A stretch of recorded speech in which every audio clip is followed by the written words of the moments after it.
Hi, it's Michelle and Laura from Empowered Decision, and we are talking today about rejection resilience.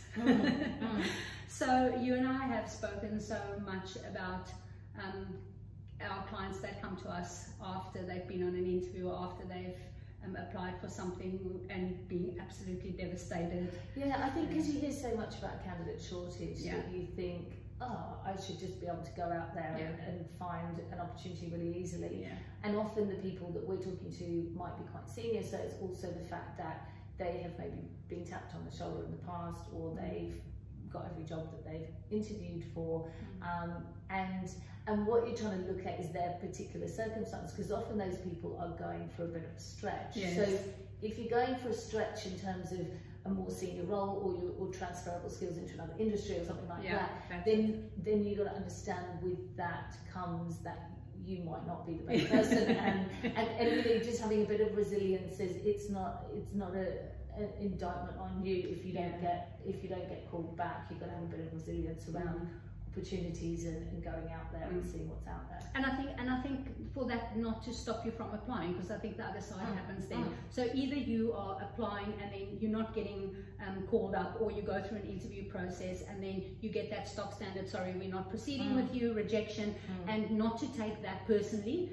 because, and this is what I say to people all the time, I could probably give you 20 really quick reasons why they're not pursuing with you, which has got nothing to do with you.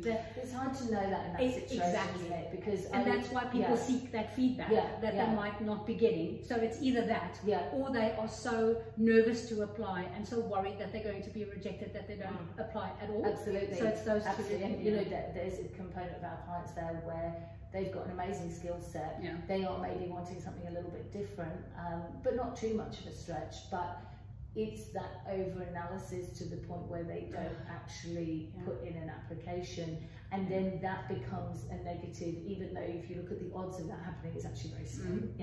And I think that quest for that, what did I do wrong, that needs to just shift completely, because very often, and I think most of the time, and you know, when we were in recruitment, most of the time our feedback to our candidates was that you did nothing wrong. There was just a particular candidate who had a particular skill that just fit that team better than, you know. But it's interesting because you realise that retrospectively, you know, so we were talking about the example, you know, when I left recruitment about 3 years ago, I thought, well, I've got a good skill set, but the economy wasn't great for that. I was pretty senior, so you know. And now you look back and you think, oh, I can understand why that wasn't probably a good fit. But at the time, your brain goes into a different zone. And that's why we also recommend that if there was a particular role that you applied for and you didn't get that role, to go and have a look at who got the role, because very often the logic is there. You go, oh yeah, now I understand fully. Or you find out 2 years later. And you go, oh, okay, that's how it goes. I think just in terms of just giving people advice in terms of strengthening those applications, just to minimize that feeling that you're out there on your own, is also just to have a look at, and I call it spinning plates. I just talk about going and using different access points, so that you just give yourself a better opportunity to get access to more applications. And the one is to look at a recruiter, that specializes in your area. There are some fabulous consultants that have been in their businesses for a long time. They know the go, and they are give you honest feedback. Amazing source, an amazing middleman for you, and they will give you that feedback. So I think that's one. The other thing is just to get your LinkedIn profile up and make sure that that LinkedIn profile is relevant and that it's active. Because people will find you when they're looking for you, they find you through your keywords. So I think that's important. And that's where some interesting things can come about, rather than the stock standard ads. Yes. And then also when you apply, to look at all those avenues of the traditional application or all the traditional portals, but also go to websites, because a lot of the companies aren't advertising in that traditional format. They're going and putting a lot of roles on their websites. And what I've seen also on websites is they invite applications irrespective. So they look and say, okay, we are looking for a leadership group, or we are looking at a certain level. So they're not asking for a particular skill. They're asking, it's like an expression of interest kind of thing. I quite like that as another option as well.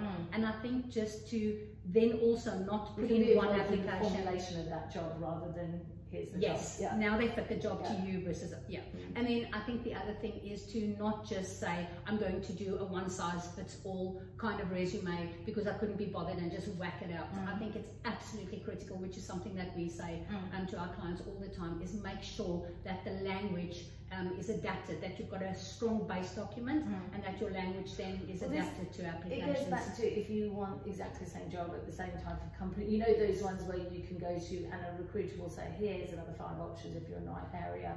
I think it's, if you're going for something that is a little bit different, a bit more senior, are you showing all the value that you can through your application? Yes. And sometimes that just takes a little bit of work or a bit of tailoring to the role.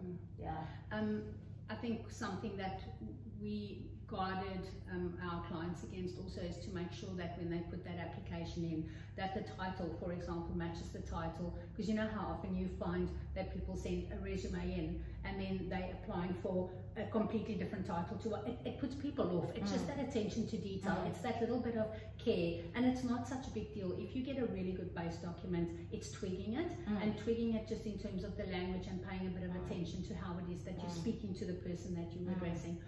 Yeah, I mean, I still see resumes and cover letters sent in and it's referring to the wrong industry, and exactly, you know, it's an easy mistake to make, but at the same time, it's very off-putting.